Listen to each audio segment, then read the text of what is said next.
Welcome to my e class. पिछले दो session में हमने फ्रेम ऑफ रेफरेंसेस के बारे में विस्तार से पढ़ा, जिसमें फ्रेम ऑफ रेफरेंसेस क्या होते हैं, उनमें उनका चयन किस प्रकार से किया जाता है, किसी एक फ्रेम में किसी पार्टिकल की स्थिति को किस तरह से रिप्रेजेंट करते हैं, दो परस्पर सापेक्ष वेग से गतिशील निर्देश तंत्रों में परस्पर रूपांतरण किस प्रकार से होता है और गैलीलियन रूपांतरण। मैकेनिक्स के आगे की कड़ी में हमारा अगला टॉपिक होता है स्पेशल थ्योरी ऑफ रिलेटिविटी, अर्थात आपेक्षिकता का विशिष्ट सिद्धांत। इस सिद्धांत को आइंस्टाइन ने सन 1905 में प्रतिपादित किया। यह सिद्धांत नियत वेग से गतिशील निर्देश तंत्रों में पिंडों के व्यवहार से संबंधित है। मुक्त आकाश में स्थिर निर्देश तंत्र ज्ञात नहीं किया जा सकता, अर्थात मुक्त आकाश में निरपेक्ष गति संभव नहीं है। आइंस्टीन के अनुसार आइंस्टीन ने देखा कि फ्री स्पेस में कोई भी पार्टिकल, कोई भी मोशन एब्सोल्यूट नहीं होती, अर्थात फ्री स्पेस में एब्सोल्यूट रेफरेंस फ्रेम को प्राप्त करना असंभव है। एक दूसरे के सापेक्ष नियत वेग से गतिशील निर्देश तंत्रों के लिए आइंस्टीन ने दो मूलभूत अभिगमों का प्रतिपादन किया, जो कि अपेक्षिकता के विशिष्ट सिद्धांत के मूल आधार है। प्रथम अभिग्रहित, मुक्त आकाश में घटित भौतिक घटनाओं के सभी नियम परस्पर नियत सापेक्ष वेग से गतिशील निर्देश तंत्रों में समान होते हैं। द्वितीय अभिग्रहित, मुक्त आकाश में प्रकाश का वेग अचर रहता है, अर्थात प्रकाश का वेग एक सार्वत्रिक नियतांक है। यह वेग न तो दिशा पर निर्भर करता है और न ही प्रकाश स्रोत एवं प्रेक्षक की गति पर। इस अभिधारणा से पहले गैलीलियन रूपांतरण के समय यह माना जाता था कि समय t सार्वत्रिक नियतांक है, लेकिन आइंस्टीन ने देखा कि जो घटनाएं किसी एक तंत्र के प्रेक्षक के लिए समकालीन है, वह किसी दूसरे निर्देश तंत्र के प्रेक्षक के लिए समकालीन होना आवश्यक नहीं है। अतः आइंस्टीन के स्पेशल थ्योरी ऑफ रिलेटिविटी में समय t के स्थान पर प्रकाश के वेग c को सार्वत्रिक नियतांक माना। अब चूंकि रूपांतरण समीकरण में जब t सार्वत्रिक नियतांक नहीं है, अर्थात एक फ्रेम और दूसरे फ्रेम के अंदर नोट किया गया समय t भी भिन्न भिन्न होगा, तो उस तरह का रूपांतरण सबसे पहले लॉरेंज ने प्रतिपादित किए, जो बाद में लॉरेंज ट्रांसफॉर्मेशन कहलाए। लॉरेंज ट्रांसफॉर्मेशन में माना S व S प्राइम दो जड़त्वीय निर्देश तंत्र हैं। तंत्र S प्राइम नियत वेग v से तंत्र S के सापेक्ष प्लस x दिशा में इस प्रकार से गति कर रहा है कि दोनों तंत्रों के y तथा z अक्ष परस्पर समांतर रहें।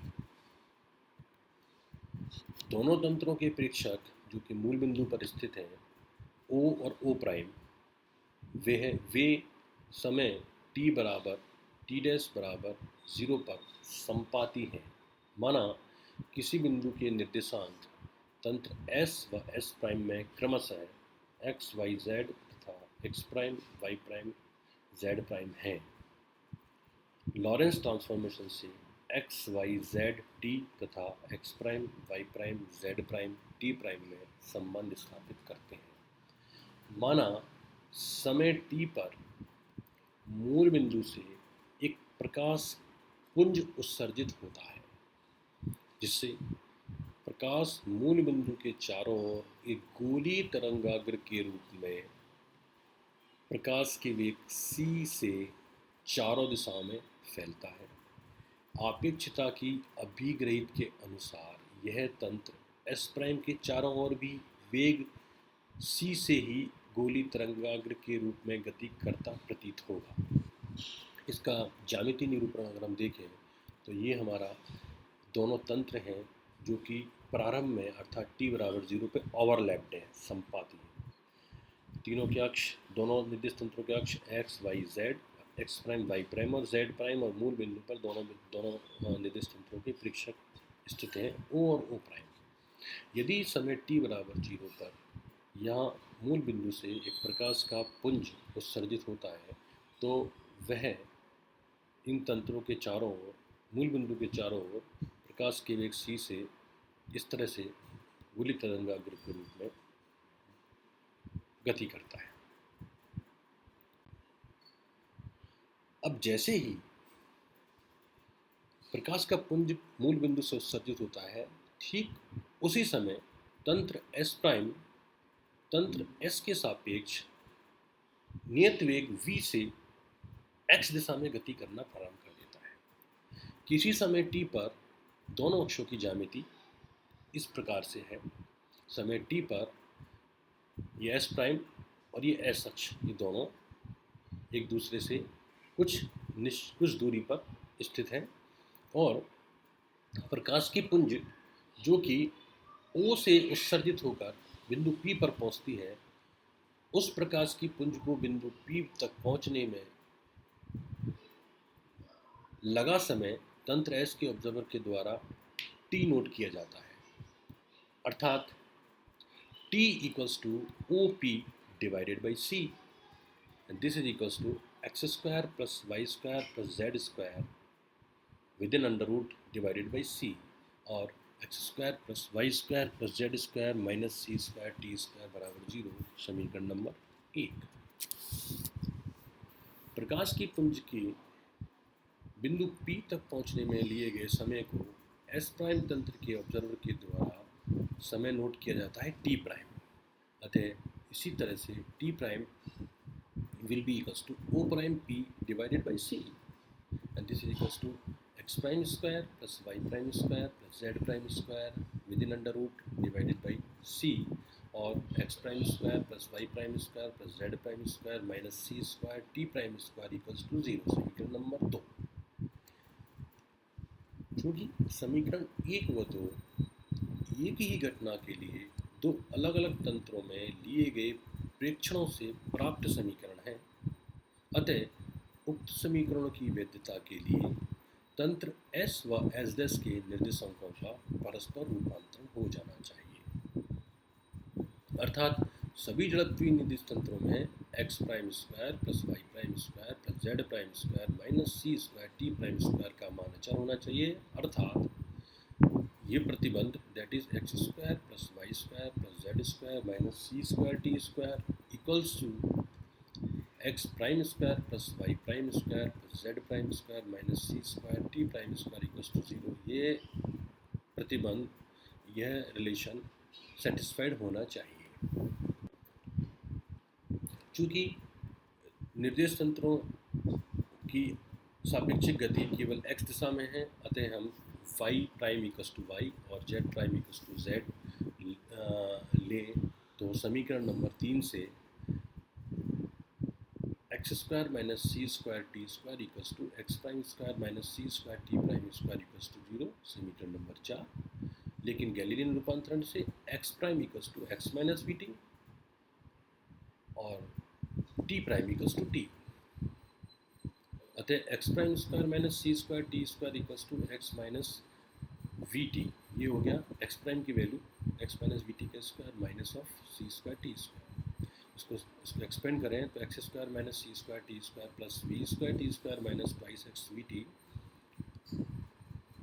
Therefore x prime square minus c square t prime square is not equals to x square minus c square t square. चूँकि ये दोनों लेफ्ट हैंड साइड और राइट हैंड साइड दोनों समान नहीं है, अतः यहाँ पर हमारा गैलीलियन रूपांतरण जो है वो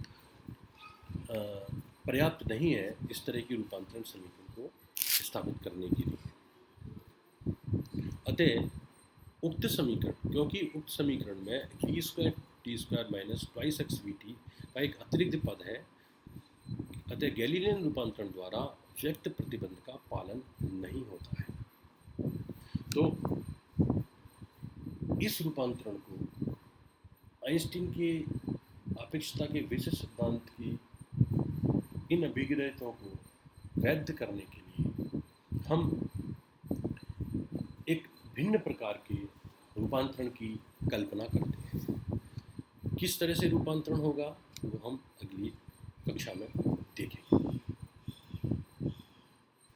अगर आपको ये वीडियो पसंद आता है तो आप इस वीडियो को लाइक कीजिए, सब्सक्राइब कीजिए।